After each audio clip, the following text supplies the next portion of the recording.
கள்ளக்குறிச்சி மாவட்டம் சங்கராபுரம் அருகே உள்ள தியாகராஜபுரம் ஏரிக்கரை தெருவைச் சேர்ந்தவர் அல்லிமுத்து. இவர் அதே பகுதியில் விவசாய கூலி வேலை செய்து வருவதாகவும் அதே கிராமத்தில் முக்கியஸ்தராகவும் உள்ளார்.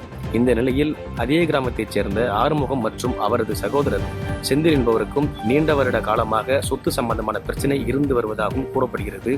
இந்த நிலையில் நீண்ட நாள் பிரச்சனை இருந்து வருவதாகவும் ஊர் பெரியவர்கள் முன்னிலையில் பேசி இந்த பிரச்சனைக்கு முடிவு கட்டலாம் என தம்பி செந்தில்குமார் ஊர் முக்கியஸ்தரிடம் முறையிட்டதாகவும் சொல்லப்படுகிறது. இந்த நிலையில் ஊர் பெரியவர்கள் முன்னிலையில் சொத்து சம்பந்தமாக இருதரப்பினரும் அழைத்து ஒன்று கூடி பேசியதாக கூறப்படுகிறது.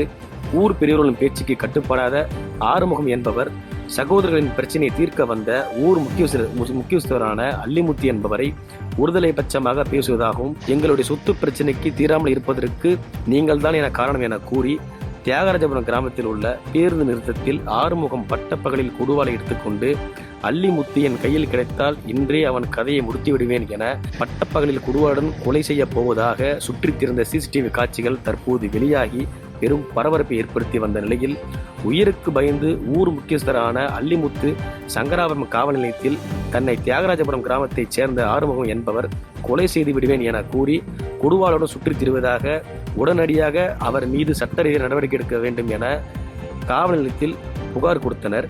புகாரை பெற்றுக்கொண்ட சங்கராபுரம் காவல்துறையினர் முன்னெச்சரிக்கை நடவடிக்கையாக பேருந்து நிறுத்தத்தில் கொலை செய்ய போவதாக கொடுவாளுடன் சுற்றித் திரிந்த ஆறுமுகத்தை கைது செய்து சங்கராபுரம் காவல்துறையினர் விசாரணை மேற்கொண்டு அவர் மீது வழக்கு பதிந்து சிறையில் அடைத்தனர். மேலும் அண்ணன் தம்பி சொத்து சம்பந்தமான பிரச்சனைகளுக்கு தீர்வு காண சென்ற ஊர் முக்கியஸ்தரான கொலை செய்ய போகிறேன் என பட்டப்பகலில் அதே பகுதியைச் சேர்ந்த நபர் ஒருவர் கொடுவாளுடன் சுற்றித் திரிந்த சிசிடிவி காட்சிகள் வெளியானதால் அந்த பகுதியில் பெரும் பரபரப்பு ஏற்படுத்தியுள்ளது என்பது குறிப்பிடத்தக்கது.